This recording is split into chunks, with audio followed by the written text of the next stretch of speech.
प्रश्न को रिपीट जैसे करें। बाबा बोलते हैं ना, मैं आता हूँ तो किसी को बाप समान बना के जाता हूँ, बाप नहीं। जैसे शिव बाप आते हैं तो मुकर रथधारी जो हीरो पाटधारी जो पहले नंबर में आने वाला है वो बाप समान बनता है ना।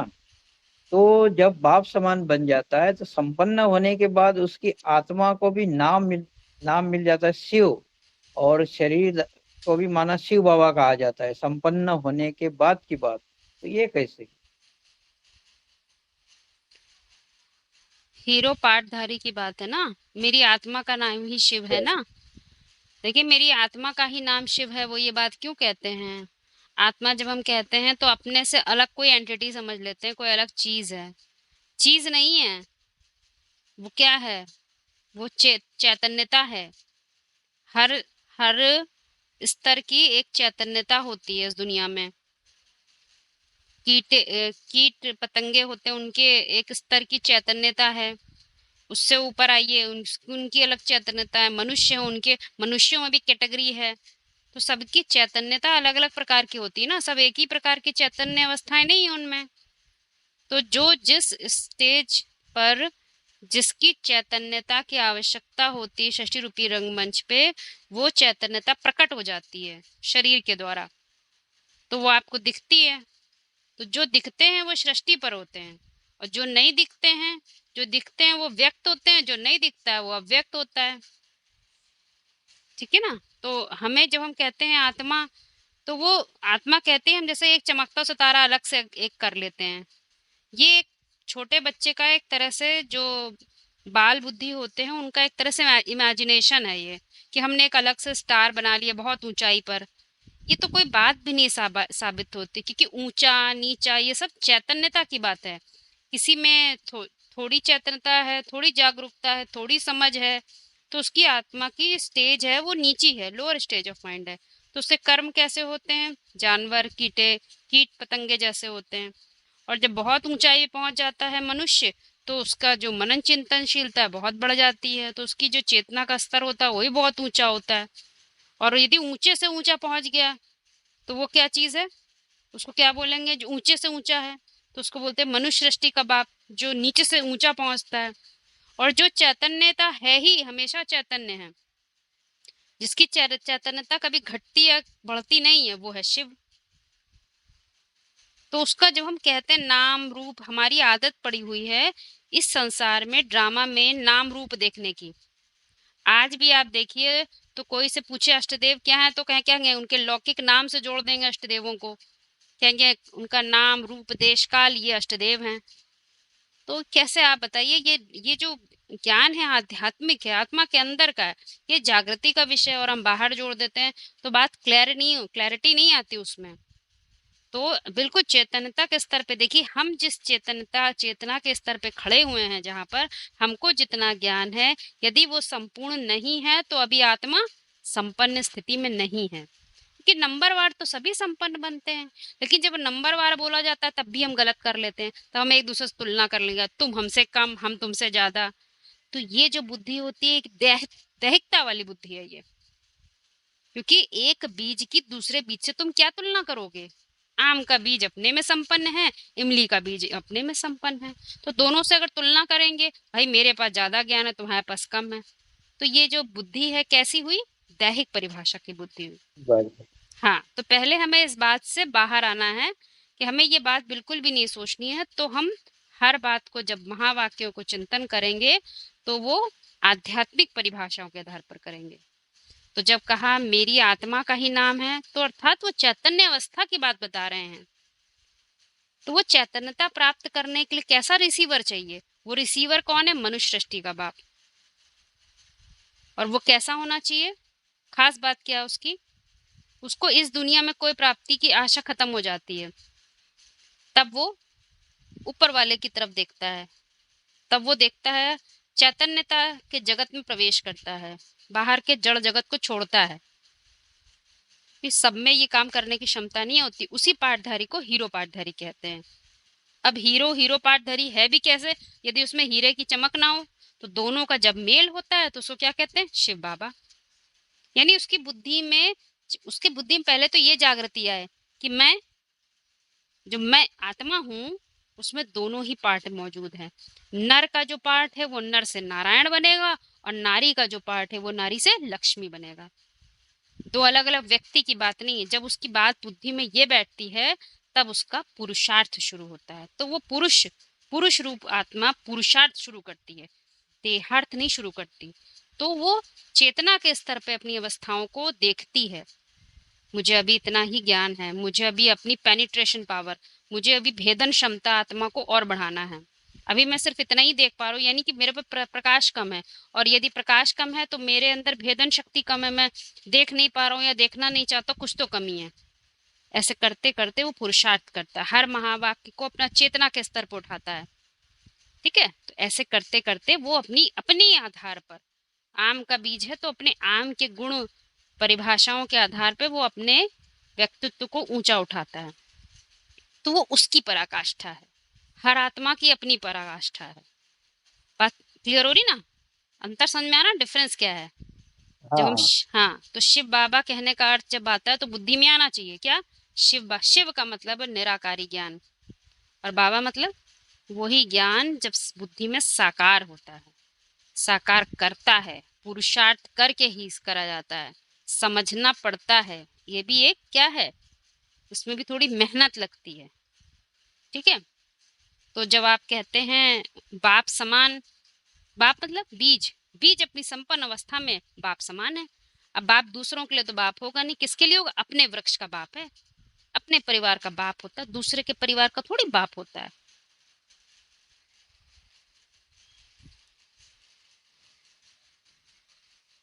देखिए, जब आत्मा कहा जाता है ना, तो आत्मा ना न्यूट्रल, आत्मा के लिए क्या बोला है? मन, न्यूट्रल स्टेज। किसकी न्यूट्रल स्टेज है? मन बुद्धि की, बैलेंस। वहां पे बैलेंस है मन बुद्धि का। तो वहां पे ना ज्यादा मन की, वहां मतलब मन की चलायमानी भी नहीं है, बंद हो गई है। और बुद्धि का, बुद्धि की भी चलाने की दरकार नहीं है। क्योंकि बुद्धि चलाने से, जब तक बुद्धि चला रहे हैं तब तक क्या होता है? अहंकार चढ़ता है। पुरुषार्थ में बुद्धि चला रहे हैं तो अहंकार चढ़ता है, भाई मैंने मनन चिंतन मंथन किया, मैंने इतना निकाला, मैंने किसी को ज्ञान सुनाया, अहंकार चढ़ रहा है। और जितना जितना बुद्धि सूक्ष्म बन रही है तो विस्तार होता जा रहा है। तो वो विस्तार हो रहा है तो देहभान भी बढ़ता है, इसीलिए ज्ञान चार अवस्थाओं से पसार होता है। तो फिर बैलेंस कब कहेंगे? संपन्न स्टेज कब कहेंगे? तो इससे भी परे की एक स्टेज होती है जिसको कहा गया है बोध। बोध का अर्थ होता है, बोध का मतलब ये नहीं है कि बुद्धि नहीं चलेगी या वो है। बोध का अर्थ होता है सब कुछ जान गए, प्रकाशित हो गए हैं, प्रकाशित हो गया। मतलब ऐसा जान गए कि जो जानने से भी परे है। क्यों? क्योंकि शिव को इसीलिए बुद्धिमानों की बुद्धि कहा गया है। बोध एक जागृति की नाम है, एक अवस्था का नाम है। इसीलिए उसकी तुलना नहीं कर सकते हैं, क्योंकि वो बाहरी वस्तु तो नहीं है। जैसे अगर ज्ञान है तो ज्ञानी को होना पड़ेगा, तो ज्ञान है, इसीलिए ज्ञान में अहंकार चढ़ता है। लेकिन बोध वो अवस्था है जिसमें ज्ञानी बचा ही नहीं। तो इस क्या हो गया कि बोध में मतलब इतना जान गए कि अब उसके बाद उसके बारे में कोई विचार ही नहीं उठे, सब चीज की इतनी जानकारी हो गई। इसीलिए बोध के साथ में क्या लगाते हैं? स्वरूप। माना जिसका बोध हो गया तो क्या हो गया? जाना तुम्हें तुम्हें हो जाए, अहंकार खत्म हो जाता है। वो बैलेंस की अवस्था है। तो वहां पे मन की चलायमानी भी नहीं बचती है, और बुद्धि भी चलाने की दरकार नहीं है। इसीलिए देवताएं बुद्धि नहीं चलाते थे, आत्मिक स्टेज में स्थिर होते थे। वो न्यूट्रल स्टेज हो गई।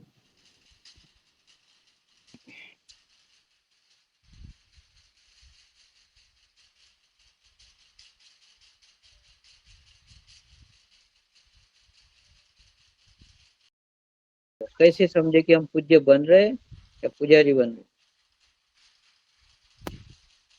पूज्य और पुजारी की बात करें ना, तो पूज्य कौन होते हैं और पुजारी कौन होते हैं ये तो हमें डेफिनेशन मालूम चल गई। परंतु होता क्या है, हम एक परिभाषा को सिर्फ एक परिभाषा रहने देते हैं, उसको परिभाषित नहीं करते अपने आधार पर, मैं को उसमें नहीं जोड़ते। मैं मतलब ये अहंकार वाला मैं नहीं, अपने मूल स्रोत को पहचानना कि मेरा जो पार्ट है वो, मतलब मैं इस सृष्टि रूपी रंगमंच पे मेरा अस्तित्व क्यों है, क्यों भेजा गया है हमें। अगर मैं पैदा हुआ हूँ, जैसे कीड़े मकोड़े भी पैदा होते हैं, वो भी तो कुछ कारण से पैदा होते हैं ना। उनका धर्म क्या होता है? काटना। बिच्छू का होता है डंक मारना। सांप का होता है कितना भी कोई दूध पिलाए मौका पाके उसको काट लेता है। तो ये उनका धर्म है। धर्म मतलब उस धर्म मतलब जिसने उनके अस्तित्व को धारण कर रखा है उसको कहते हैं धर्म। तो मैं भी तो कोई मेरा भी तो इस दुनिया में कोई अस्तित्व बनाए रखने के लिए तुम्हें पैदा किया होगा। बिना कोई पार्ट के कोई ड्रामा में कोई छोटा सा पार्टधारी भी नहीं प्रकट होता। उसके होने का भी कोई कारण होता है। तो हमें जानना चाहिए मेरे होने का क्या कारण है। तो अब 4 वर्ग बता दिए जाते हैं, देवता, फिर क्षत्रिय, फिर वैश्य, फिर शूद्र। तो अब सोचना होता है कि मैं यदि ब्राह्मण हूँ, ज्ञान का लेन देन करने वाला हूँ, मुझे इतना तो मालूम चल गया ज्ञान के बारे में कि मैं आत्मा हूँ, मैं देह नहीं हूँ। तो मैं ब्राह्मण हूँ, तो ब्राह्मण क्या काम करता है? स्थूल धन का तो ज्ञान का लेन देन करेगा नहीं, सूक्ष्म का करता है। तो मैं कर क्या रहा हूँ? अपने जो हम कर रहे होते हैं उसको देखना होता है। ठीक है। तो जब हम देखते हैं तो अपने आप ही बात समझ में आती है कि मैं जो कर रहा हूँ वो किसका कर्म है। शूद्र का है, वर्ण का है, शूद्र का है, क्षत्रिय का है, कौन से वर्ण का है। तो बाहर की दुनिया में जो वर्ण है वो उसकी बात ही नहीं। यहाँ पर किसकी बात होती है? आत्मा का। आत्मा जिस कार्य में संलग्न रहेगी उसके संस्कार वैसे ही बन जाते हैं। ये बहुत सूक्ष्म बात है, किसी को दिखाना नहीं पड़ता है, महीन बात है। जो कर्म करते हैं, जिसमें बुद्धि लगी होती है, उसमें क्या होता है? ऑटोमेटिक वही संस्कार बन जाते हैं। तो वो देखना है किसका, कि देवताई संस्कार क्या होते हैं और कौन से होते हैं? ब्राह्मण। तो ब्राह्मण होगा, सच्चे हीरो का ज्ञान का लेन देन करा होगा, सोई ब्राह्मण सो देवता बनेगा। और अब यहाँ पर आती है पूज्य से पुजारी। जो पुजारी है और जो पूज्य है उसमें डिफरेंस क्या होता है? पूज्य जो पुजारी में खास डिफरेंस क्या होता है? पूजा करने वाला उसी की पूजा करता है जिसको वो अपने दिल में श्रेष्ठ समझता है। सबकी पूजा सब नहीं करते हैं। कोई वैष्णो देवी की पूजा करेंगे, कोई शंकर जी की पूजा करेंगे, कोई कहेंगे अरे नहीं इनसे ऊंचे सरस्वती हम उनकी पूजा करेंगे। तो उसका कारण क्या होता है? उसका कारण होता है उनके पीछे का बिलीफ सिस्टम। उनको लगता है हमें पढ़ाई में तेज होना तो हम सरस्वती जी करें, उससे ऊंचा वाले कोई नहीं है। कोई होते हैं व्यापारी होते हैं, वो कहते हैं सब बेकार है, हमें तो केवल लक्ष्मी से मतलब है, लक्ष्मी होनी चाहिए, घर में धन दौलत हो और बाकी सब अपने आप आ जाएगा। उन्हें और चीज़ों की कोई समझते हैं स्वास्थ्य बड़ी अच्छी चीज़ है, हमारा अच्छा स्वास्थ्य बना रहे सब चीज़ आ जाएगी। तो क्या अंतर मालूम चल रहा है? सबके पास श्रेष्ठता की परिभाषा अपनी अपनी होती है और जो श्रेष्ठ समझते हैं उसी को वो पूजा करना, मतलब क्या? मान देना, सम्मान देना, उसके आगे अपना जो बुद्धि रूपी सर है उसको झुकाना। तो अब वही प्रैक्टिस यहाँ संस्कार के रूप में पड़ती है। यहाँ किसी मूर्ति के आगे सर नहीं झुकाते, किसके आगे सर झुकाते हैं? वही निराकार ज्ञान जिसको साकार करना होता है तो उसको उसी रूप में मानते हैं। कोई लक्ष्मी के रूप में मानते हैं, कोई सरस्वती के रूप में। सबका चरित्र पे ध्यान दीजिएगा, चित्र पे नहीं, चरित्र पे ध्यान दीजिए। तो जो चरित्र, जिस चीज में, जिस निराकारी ज्ञान जो चरित्र धारण करता है, जो चरित्र के रूप में मानते हैं, वही उनके लिए क्या हो जाता है? पूजनीय हो जाता है। तो जिसकी पूजा करते हैं सोई अब बुद्धि में निराकारी ज्ञान को साकार कर लिया तो वही क्या हो गया? पूज्य हो गया, वो खुद ही बन गया। क्योंकि यहाँ पर कोई अलग से कुछ बनता नहीं। मैं हूँ कौन? मैं चेतना हूँ, तो चेतना में जो बात बिठाऊंगा मैं वही हूँ। बोलूं कुछ और, चेतना में कुछ और, तो संभव नहीं है। होगा तो तुम वही जो चेतना में सोच रहे हो, जिस स्तर पर तुम बैठे हो। तुम कितना भी रोज क्लास करो, रोज अच्छी अच्छी बातें, रोज मुरली, लेकिन तुम दिल में जो सोचे बैठे हो तुम वही तो वो वास्तविक में। तो वही तुम्हारा। तुम पूजा उसी की कर रहे हो, क्योंकि मन के मंदिर में किसको बैठा रखा? वही वही पुरानी पुरानी परिभाषाएं। तो वही नरक की दुनिया में बैठोगे, नरक की दुनिया में जन्म लोगे। और जिसने सर जो है श्रेष्ठ के आगे झुकाया, शिवलिंग के आगे, तो जरूर उस रूप को पकड़ा भी होगा बुद्धि से।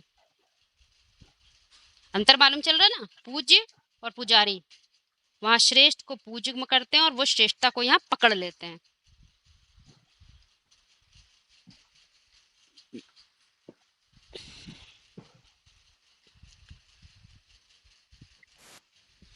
क्लियर हो रहा है आपको?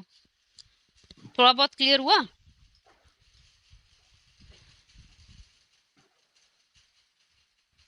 पूज्य और पुजारी में डिफरेंस समझ में आ रहा है?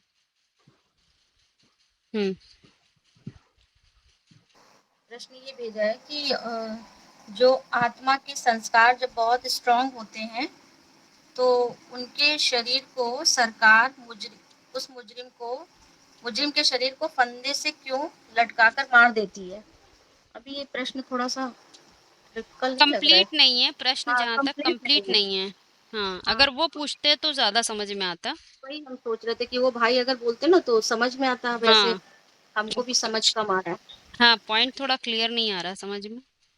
संस्कार आत्मा के तो कड़े होते हैं, परंतु वो तो जन्म जन्मांतर ड्रामा के अंदर की बात है। देखिए, ड्रामा को जब भी आप लोग देखिए तो हमेशा देखिए किस स्थान समय वायुमंडल की बात हम लोग सोच रहे हैं। कलयुग के आदि की है, मध्य की है, अंत की है, सतयुग की है, आदि की, मध्य की, अंत की, तो हमें वो स्टेज ऑफ माइंड दिखाई देती है। मनुष्य के स्टेज ऑफ माइंड दिखाई देती है, वर्ण दिखाई देते हैं, किस अवस्था में वो है उसकी बुद्धि। क्योंकि सभी सतो प्रधान अवस्था में सदा तो नहीं रहते, चाहे बीज रूप आत्मा हो, उनकी स्थिति कुछ ना कुछ तो परसेंटेज में गिरती ही है। और परसेंटेज में स्थिति नीचे होगी तो कुछ ना कुछ देह के भान में गलती होगी ही होगी। तो ड्रामे के अंदर हमेशा हम लोगों को क्या देखना है? समय, स्थान, वायुमंडल। और ड्रामे से बाहर जब देखते हैं, जिसको हम शूटिंग पीरियड कहते हैं, उसमें हमेशा ही स्थिति को देखना है। जैसे पहले तुम विष्णु को पूजने वाले थे शुरू शुरू में, उन विष्णु को मंदिर से उतार कर खुद विष्णु बन जाता है, कैसे? तो मंदिर से उतार दिया ना। उतारना मतलब क्या किया? पहले आपके सर पे जो चढ़ा हुआ था, सर में बुद्धि होती है ना, बुद्धि में परिभाषाएं होती हैं। मन बुद्धि में क्या बैठी होती? परिभाषाएं।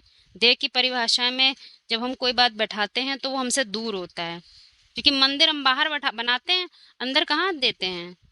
मंदिर बनाएंगे तो बाहर बनाएंगे, उसमें सीढ़ियां बना देंगे और चढ़ के जाएंगे और जाकर दर्शन करके चले आएंगे, फिर उतर के चले आएंगे। और जब अंदर देखते हैं तो मन के अंदर पहुंच जाते हैं तो वहां सीढ़ी उतरते हैं कि चढ़ते ही रहते हैं? चढ़ते ही रहते हैं। तो वो मन के अंदर देवत्व में प्रवेश कर जाते हैं। वहां देवत्व होता है ना, वहां देवता की मूर्ति होती है, विष्णु होता है। परंतु यहाँ क्या है? वही विष्णु पद है, जिसको विष्णु मतलब क्या? नो विश एट ऑल, कुछ भी जानने को नहीं रहा, जिसको परम पवित्र भी बोल सकते हैं। वो अवस्था की बात है।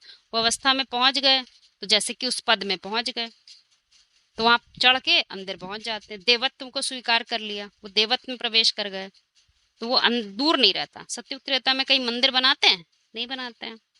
जब अपने मन से अलग कर देते हैं उन परिभाषाओं को तो दूर बना देते हैं। हमसे अलग कोई एंटिटी है, हम उसको सर झुकाते हैं। और जब वो अंतर चेतना में आ गया तो देवत्व प्रवेश कर गया। तो जैसे कि बाहर से वो उतरना मतलब कहाँ से चढ़ना, उतरना कहाँ होता है? मानसिक स्तर पर। मानसिक स्तर में कोई चीज चढ़ जाए, सर पर सत्य चढ़कर बोलता है। इसीलिए शिवलिंग पर हमेशा जल फेंकते नहीं है, चढ़ाते हैं। ज्ञान रूपी जल जो है शिवलिंग पर चढ़कर बोलता है। ठीक है, वो सत्य की बात है। मैं एक ठीक है, वेद तो अपौरुष हैं, तो उन वो 18 होने की बात नहीं है। परंतु महावाक्य में जब 17 और 18 बोला जाता है तो इस पॉइंट को किससे जोड़ा जाता है? एक छोटी सी राजधानी स्थापन होने से। 17 में राजधानी नहीं स्थापन होती है, किसमें होती है? 18 में। और 17 में क्या रह जाता है? सत्य रह जाता है। और सत्य नहीं बोलते उसको, सत्य। सत्य मतलब जो भी पुरुषार्थी जितना भी चिंतन मनन करके जो ज्ञान को अपना बना लेता है, वो ज्ञान का जो सार बना लेता है, वो उसका अपना सत्य हो जाता है। वो सत्य रह, अब क्या रह गया? केवल सत्य रह गया, माना उसकी बुद्धि में असत्य नहीं रहा। तो जब सत्य रह गया तो क्या हुआ? छोटी सी जो राजा की धारणा शक्ति होती है, राजा मतलब जितने भी रुद्रमाला के मड़के होते हैं वो कैसे होते हैं? राजा बनने के ही पुरुषार्थी होते हैं। हाँ, तो वो राज जान के राजा बनते हैं। तो वो राज जान के राजा बनने वाले पुरुषार्थियों की छोटी सी राजधानी, जो किसी और को नहीं दिखती है, किसको दिखती है? उनको खुद ही दिख पाती है। ये वो छोटी सी राजधानी उनके सामने वो प्रत्यक्ष हो जाती है। और राजधानी की खास बात क्या मुरली के महावाक्य में बताया गया है? भारत की राजधानी का नाम दिल्ली दिया गया है। क्योंकि दिल्ली पुरानी भी बनती है और फिर नई भी बनती है। वो दिल्ली की बात है। दिल्ली की खास बात क्या होती है, किसी को पता है? एक खास बात है धर्म वाले उसकी। वहाँ राज्य करते हैं। हाँ, सारे ही धर्म उस पर राज्य कर पाते हैं। तो सारे ही जो होते हैं, धर्म होते हैं, वो उस पर राज्य करते हैं। इसका मतलब क्या होता है? वो निकले ही कहाँ से होते हैं? वहीं से वो ओरिजिन हुआ है, कहीं और से नहीं हुआ है। कहने का अर्थ है, जो भारत अखंड भारत है, मूल रूप में आप जिस वृक्ष को आप देखते हैं, कल्प वृक्ष कहते हैं, उसमें तने से जो सनातन धर्म है, भारत का एक नाम सनातन धर्म भी है, उसको अलग से भी बोल सकते हैं।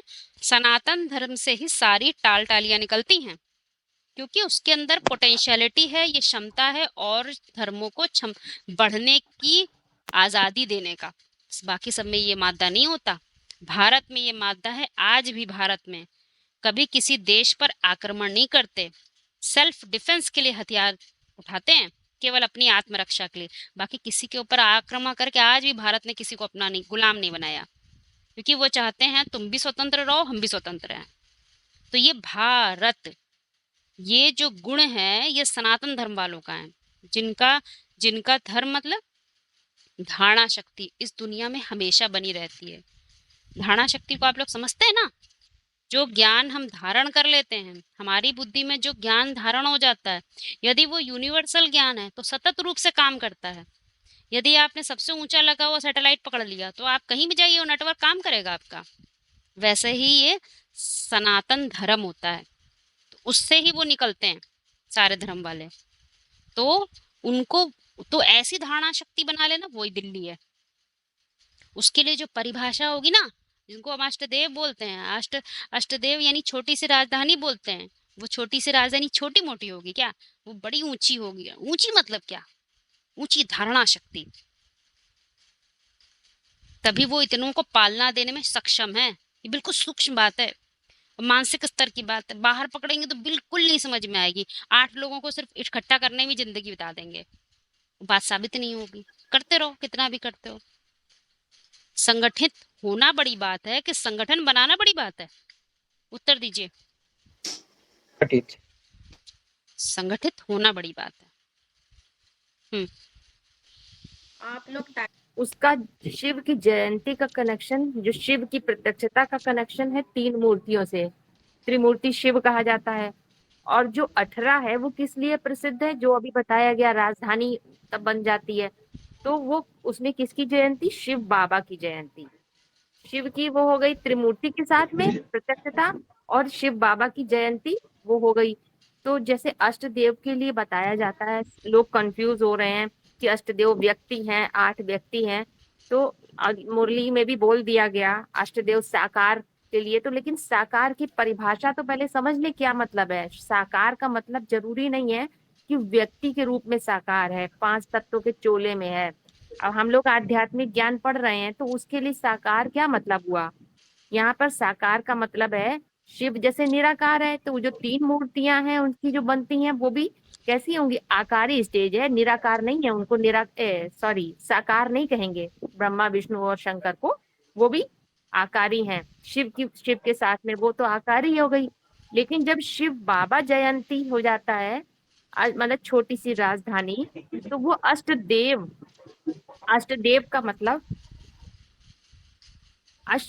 मतलब है कि वो जो 8 तरह की देने की स्टेज ऑफ माइंड बन रही है, तो वो कैसी होती है? देना किस लेवल पर होता है आध्यात्म में? मानसिक लेवल पर। जो समझ डेवलप हो गई बौद्धिक स्तर पे, उसके बाद मन उसमें एकाग्र हो गया, तो ऑटोमेटिक देना शुरू हो जाता है। तो वो साकार है। मानसिक लेवल पर जो भी चीज है वो साकार कही जाती है। बुद्धि निराकार है, लेकिन उसके मुकाबले मानसिक स्तर पर जो हो गया वो साकार है। इसीलिए जो राजधानी जो तैयार हुई, छोटी सी राजधानी, माने 8 तरह के धर्म, 8 तरह की धारणाएं वो परिभाषित हो जाती हैं आत्मभाव के आधार पे। तो उसके आधार पे ऑटोमेटिक देना शुरू हो जाता है। तो वो अष्टदेव का लेवल है, अष्टदेव की लिस्ट है, अष्टदेव की कैटेगरी है। तो ये समझने की बात है। इसीलिए जो 18 का विशेष महत्व बताया गया है। तो उसमें बोला गया है, 18 के लिए बोल दिया गया, अभी डाला है हमने, कि ब्रह्मा ने शरीर छोड़ा तो 18 साल की वाणी पूरी हुई, 18 पुराण प्रसिद्ध है, 18 उपनिषद प्रसिद्ध है, 18 महाभारत में महारथी प्रसिद्ध है, तो 18 का विशेष महत्व हो गया, VCD 262 का है। तो इस आधार पे ही समझ लीजिए कि वो राजधानी तैयार हुई, तो राजधानी निराकार नहीं होती है, राजधानी कैसी होती है, राजधानी साकार होती है। राजधानी माना, राजधानी की परिभाषा बता दी, राजा की धारणा शक्ति। धारणा शक्ति मतलब कि जो चीज यहाँ, जो जैसा ज्ञान धारण किया वही धारणा बन जाती है, तो उसको साकार कहेंगे। तो ज्ञान किस स्तर पे धारण किया, जैसा समझा, समझ के आधार पे बुद्धि में धारण किया तो वही धारणा शक्ति बन गई, तो वो इसलिए उसको साकार बताया है। वो साकार इन अर्थों में है कि मानसिक लेवल पर परिपक्वता आ गई तो देने की स्टेज बन गई। अब ये मतलब थोड़ी है कि 8 व्यक्ति अलग अलग खड़े कर दिए गए तो वो अष्टदेव है, उनकी संगठन बना रहे हैं, सूर्यवंशी संगठन हो गया, वो तो बात ही नहीं सिद्ध होगी। कोई भी पॉइंट उस अलग अलग अगर व्यक्तियों पे लगा देंगे अष्टदेव की तो कोई बात साबित नहीं होगी।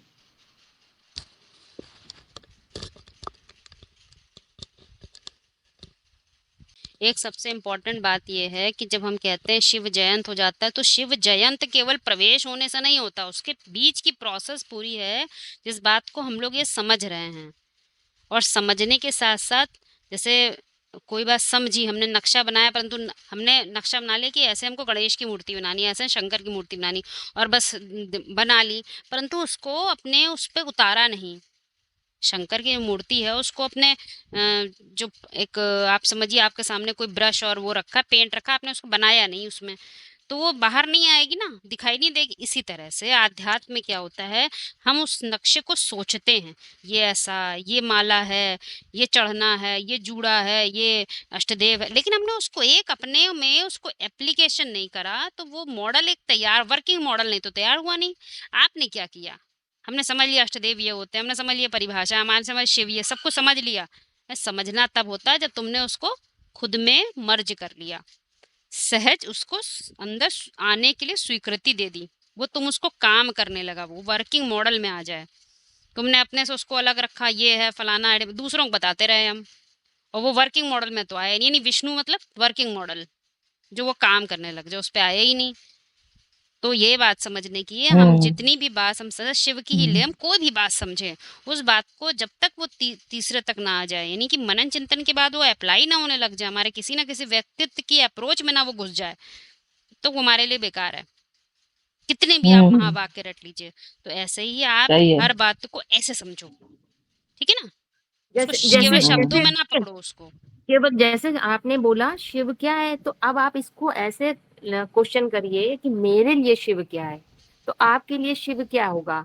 जैसे शिव के लिए बताया गया शाश्वत सत्य है, कल्याणकारी है, तो वो शाश्वत सत्य तो जैसे मान लो प्योर कॉन्सेप्ट है, तो वो क्या केवल कॉन्सेप्ट की जानकारी हो जाएगी तो हमारे लिए कल्याणकारी हो जाएगा, शिव कहेंगे तब नहीं होगा। तो उसको हमने लगाया, अपने ऊपर लगाया और हमारे लिए कल्याणकारी साबित हुआ वो सत्य जो हमने लगाया, जो कॉन्सेप्ट अपने लिए लगाया। ढेर सारे कॉन्सेप्ट हैं, ढेर सारे शाश्वत सत्य हैं जो हमने लगाया और अपने लिए वो हमारे लिए कल्याणकारी साबित हुआ, सुंदर साबित हुआ, तो तब कहेंगे ना, तब वो समझ में आएगा। तो इसी ऐसे ऐसे करके प्रैक्टिकल करेंगे तब वो समझ में आएगा। इसीलिए कहा है शिव में ई की मात्रा लगी हुई है, मात्र केवल कॉन्सेप्ट को ही नहीं कह देंगे शिव, वो जो यूनिवर्सल कॉन्सेप्ट है उसको हमने अपनी बुद्धि के आधार पे कितना स्वीकारा है, ये तब कहा, तब वो हमारे लिए कल्याणकारी और सत्य साबित होता है। सही है। जयंती तो हद में भी तभी मनाई जाती है ना, महान पुरुषों की, जब वो कुछ करके दिखाते हैं तो जयंती होती है। ऐसे यहाँ शिव, उसको अपने अंदर साबित करके दिखाओ तो शिव जयंत होगा, अप्लाई करके दिखाओ, एक्ट में आने लगे तो शिव जयंत होगा। एक्ट में आने लगे मतलब बाहर कुछ नहीं दिखाई देगा किसी को भी, और दूसरों के लिए प्रत्यक्षता नहीं होती है, प्रत्यक्षता होती है अपने, सबसे पहले अपने जहन में। कोई दुनिया में भी कोई बाहर से तो प्राइम मिनिस्टर प्रेसिडेंट बाद में बनता है, लेकिन उसके अंदर का जो व्यक्तित्व होता है ना, वो उस ऊंचाई को पहले पकड़ लेता है, तब कहीं जाकर वो डिजर्व, एक होता है डिजर्व करना, मतलब उस चीज के लिए आप योग्य हो, तो पहले योग्यता आती है, तब हम उस चीज के योग्य बनते हैं, वो चीज बन जाते हैं। तो बनना तो ड्रामा के अंदर की बात है। और अभी तो शूटिंग पीरियड है, अभी क्या बनेंगे, अभी कहाँ किसको बन के बना के दिखाएंगे। अभी तो पहले अपनी पुरानी दुनिया से मर तो जाए अच्छे तरीके से, हमारे लिए नई नया मकान तैयार तो हो जाए। तो अभी ये बात है समझने की। और क्लियर कर, जब आप लोग कहते हैं वेद माना जानकारी, जिस जानकारी का अंत हो जाए, तो जो आप मुरलियों के महावाक्य पढ़ रहे हैं वो वेद नहीं है, ध्यान रखिएगा, वो वेद नहीं है, ध्यान रखिएगा। पता है उसका कारण क्या है? जब तक हम किसी बात को, किसी पॉइंट को, भले ही मुरली में बोला जा रहा है, उस एंगल से ना पकड़े जिस एंगल ने बताने वाले ने बताया है, तब तक वो बात हमारे लिए विद नहीं है। क्योंकि उसने तो हायर स्टेट ऑफ माइंड में बताई बात, उसने तो उसमें सूक्ष्म रहस्य बताया, और उस सूक्ष्म रहस्य हमने पकड़ नहीं पाए, हमने केवल शब्द पकड़े। और सूक्ष्म रहस्य तभी समझ में आते हैं, हम यही बात तब निश्चित होगी कि हमने सूक्ष्म रहस्य पकड़े जब हम सारे ही मुरलियों के महावाक्य को कंक्लूजन के रूप में देख पा रहे हैं। उसका कोई ऐसा पॉइंट ना होना चाहिए जो हमें समझ में नहीं आ रहा हो, क्योंकि जरूर हमारी स्टेट ऑफ माइंड कहीं ना कहीं नीची है। और ज्ञान अपौरुषेय होता है, कोई पुरुष देने वाला समझ रहे हैं तो यानी कि वो हमारे लिए वेद नहीं है, ये ध्यान रखिएगा। कोई भी पॉइंट हमने 2-4 मीनिंग निकाल ली तो वो वेद नहीं है। हमने किस ऐसा तंत्र पकड़ लिया, ऐसा सूत्र पकड़े जिससे सारे हमारे फॉर्म दूसरों समझाने के लिए नहीं। 28 फरवरी 2024 का मुरली का पॉइंट है ये। भारतवासियों को सिद्ध कर बताओ, शिव जयंती ही गीता जयंती है। गीता से फिर होती है श्री कृष्ण जयंती। गीता ज्ञान से श्री कृष्ण का जन्म होता है। शिव जयंती गीता जयंती है, गीता से फिर होती है श्री कृष्ण जयंती। ये सिद्ध कर बताओ अब। तो बताना क्या, प्रश्न क्या, तो बताइए। गीता जयंती हो गई, का पहले आपको गीता पता होना चाहिए, है ना, कृष्ण पता होना चाहिए, और तीसरा शिव जयंती। तीनों का जो जयंती का पता होना। जयंत मतलब जो चीज काम करने लग जाए। जयंत मतलब क्या होता है? जो पैदा हो जाए, जन्म ले ले जो चीज। तो दुनिया में जैसे मान लीजिए टीवी है, टीवी का किसी ने फॉर्मूला निकाल लिया, फॉर्मूला निकालने से वो जयंत तो नहीं हुआ, फॉर्मूला काम करने लग जाए, वर्किंग मॉडल में आ जाए, तो क्या कहेंगे? वो जयंत हो गया।